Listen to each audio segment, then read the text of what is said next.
Guys welcome to Abhishek Jha classes. Constitutional value का 100% question common आया है। जो कल मैराथन में संजीवनी बूटी में करवाए थे वही सब सारा क्वेश्चन एकदम 100% कॉमन आया है दोस्तों। बहुत सारे लोग तो बोल रहे हैं कि भैया क्वेश्चन पेपर क्या आप ही बनाए थे? यस, तो सारा का सारा क्वेश्चन 100% क्वेश्चन कॉमन आया है संजीवनी बूटी का और मैराथन का। आप देख लो और आप प्लीज एक बार फीडबैक जरूर देना कि आपका कॉन्स्टिट्यूशनल वैल्यू का एग्जामिनेशन कैसा हुआ। अब हम बताते हैं कि कल का जो मैराथन आपने अटेंड किया होगा ना, उसी में से तो सारा का सारा क्वेश्चन था। सिंपल सा बात है। सबसे पहला क्वेश्चन देखिए, इनफैक्ट ऑप्शंस भी कॉमन था। ऑप्शंस भी 1 नंबर के क्वेश्चन में लिखा हुआ answer any one question within 400 words. Of course एक क्वेश्चन को आंसर करना है आप लोगों को। तो यहाँ पे देखिए, the constitution of India is based on some code principle, explain the statement. इसमें कुछ नहीं करना था भाई, इसमें कॉन्स्टिट्यूशन का डेफिनेशन और कॉन्स्टिट्यूशन के साइलेंट फीचर लिख देने थे। सिंपल सा बात है, यही तो पूछा था। क्वेश्चन थोड़ा सा घुमा दिया था लेकिन यही तो क्वेश्चन था। What is constitution, what are the salient feature of constitution, कल ही करवाए थे, कल का लेक्चर में ही करवाए थे। अब यही चीज आपको लिखना था यहाँ पे, ठीक है। और विद इन 400 वर्ड लिखना है, यानी 400 वर्ड के अंदर लिखना है। तो अगर आप 250 वर्ड 300 वर्ड भी लिख के आए हो ना, तो भी आपको मार्क्स मिलेंगे। क्लियर है?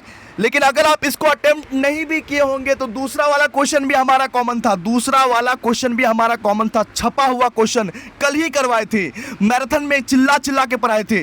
Right A short note on the ideas of secularism and democracy, यानी कि सेक्युलरिज्म के बारे में लिखो और डेमोक्रेसी के बारे में लिखो।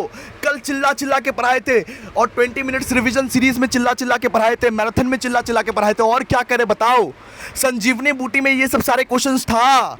इसके बाद देखिए सेकंड में भी 2 क्वेश्चन दिए हुए हैं, उसमें से आपको सिर्फ एक क्वेश्चन करना है। लेकिन मैं आपको सेकंड वाला क्वेश्चन सब रीड करके बताना चाहता हूं। सबसे पहला question, discuss the backdrop of the emergence of fundamental duties in the Indian constitution. कल मैं चिल्ला चिल्ला के what is fundamental duties, what are the emergence of fundamental duties पढ़ाया था और बोला था कि इमरजेंस आ सकता है, इमरजेंस आ सकता है। और मैं आपको वैल्यूज एंड सिग्निफिकेंस भी पढ़ाया था, फंडामेंटल ड्यूटीज का वैल्यूज और सिग्निफिकेंस भी पढ़ाया था। मैं आपको बोला था कि ये सारे क्वेश्चंस आ सकते हैं, जाके मेरा मैथ चेक कर लो, मैथ में है ये सब सारे क्वेश्चंस। इसके बाद देखो, right A short note on article 51A। अरे भैया संजीवनी बूटी का क्वेश्चन है आर्टिकल 51A। आर्टिकल 51A में भी तो फंडामेंटल ड्यूटी से लिखना था। मैं क्या बोला कि अगर आपको 10 याद है, 11 याद है, 8 याद है, 7 याद है, फंडामेंटल ड्यूटीज को जाके लिख के आ जाओ। व्हाट इज आर्टिकल 51A भी हम करवाए हुए थे। तो पूरा का पूरा 100% क्वेश्चन कॉमन आए थे। यहां तक कि हमारे ऑप्शंस भी कॉमन आए थे, ऑप्शंस भी, पूरा का पूरा ऑप्शन भी कॉमन आया था। तो आज का मॉर्निंग बैच का पेपर तो बहुत अच्छा हुआ। इवनिंग और डे वाला बैच प्लीज हमारा सजेशंस मैराथन फॉलो कर लीजिए, आपका भी 100% कॉमन आएगा। यस।